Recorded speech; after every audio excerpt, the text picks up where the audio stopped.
आज का हमारा टॉपिक है सबमर्ज्ड आर्क वेल्डिंग क्या होता है।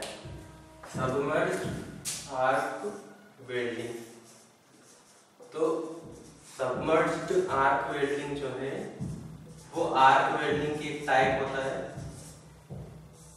आर्क वेल्डिंग का एक टाइप होता है। यहाँ पर सबमर्ज्ड से हम समझ सकते हैं कि इसमें क्या होता है, जो प्लेट हमें वेल्ड करना है, जैसे इस टाइप से प्लेट है या जो भी चीज रहेगी प्लेट से इसको भी शो कर रहे हैं।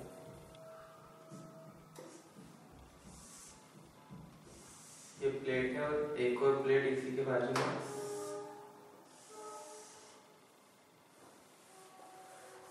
यहाँ पर रहेगी।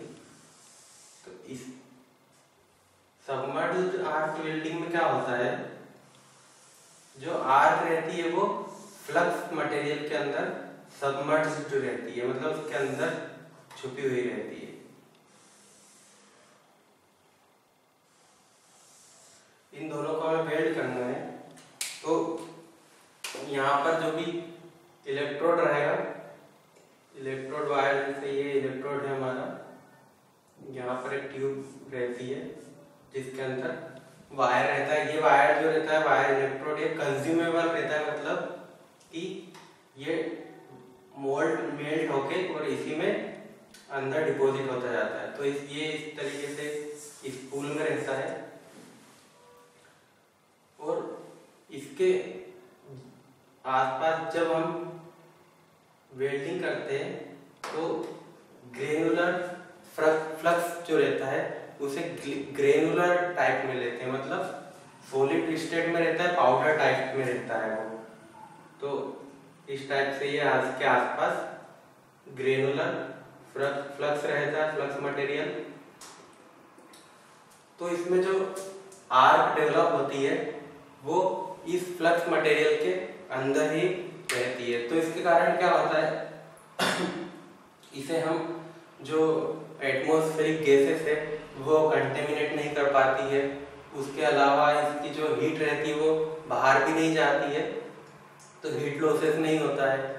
फिर इसकी जो वेल्डिंग स्पीड रहती है, वेल्डिंग स्पीड इसमें मैक्सिमम रहती है और इसमें वेल्डिंग वेलोसिटी इसकी मैक्सिमम रहती है।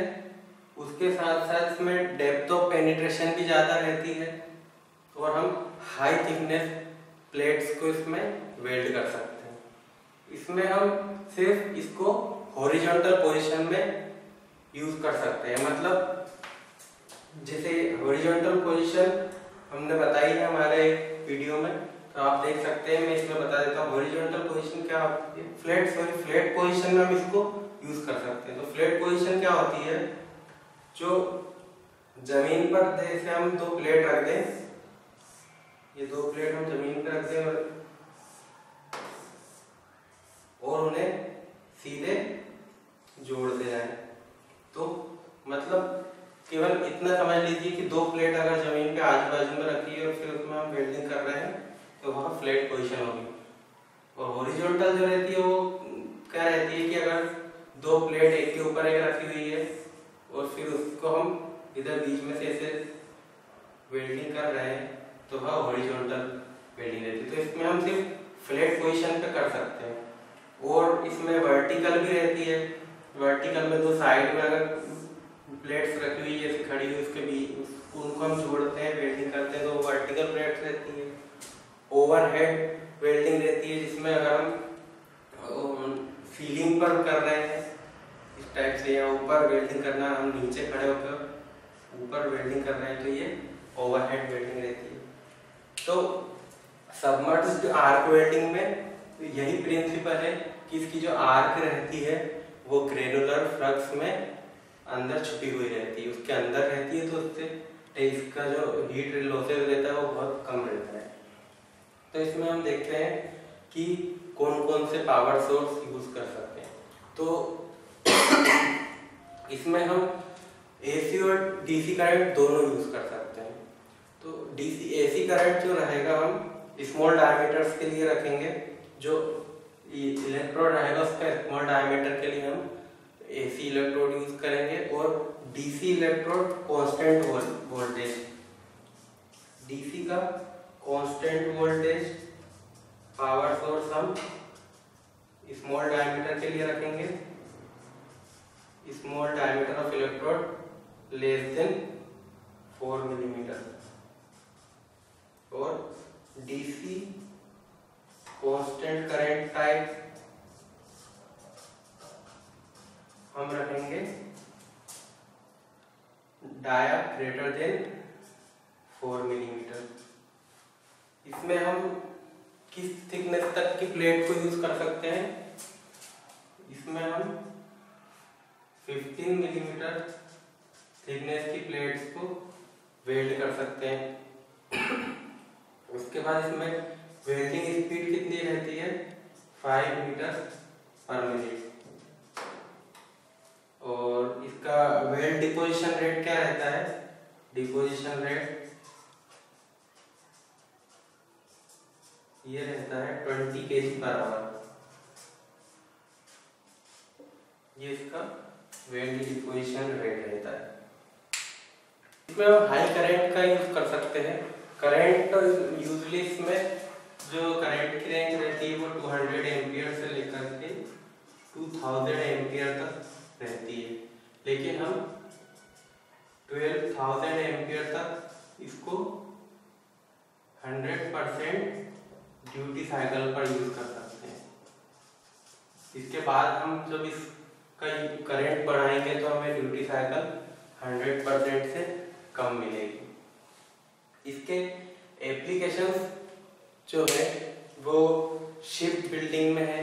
जब हम जो शिप्स के बड़े बड़े साइज ऑब्जेक्ट्स बनाते हैं उनको जब वेल्ड करते हैं तो उसमें सबमर्ज्ड आर्क वेल्डिंग का यूज करते हैं। LPG सिलेंडर्स जो होते हैं उसमें जब जो सिलेंडर को जॉइंट, उनका जो जॉइंट रहता है आपने देखा होगा, उसमें एक मोटी सी लाइन रहती है बीच में सिलेंडर में, वो सबमर्ज्ड आर्क वेल्डिंग से ही होती है।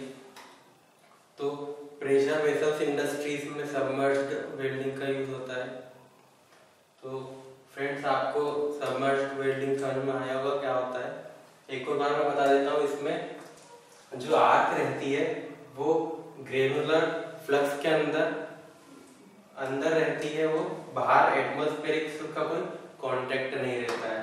तो इसके कारण इसमें हीट लॉसेस कम होता है और जो एटमॉस्फेरिक गैसेस रहती है वो इसे कंटेमिनेट नहीं कर पाती है।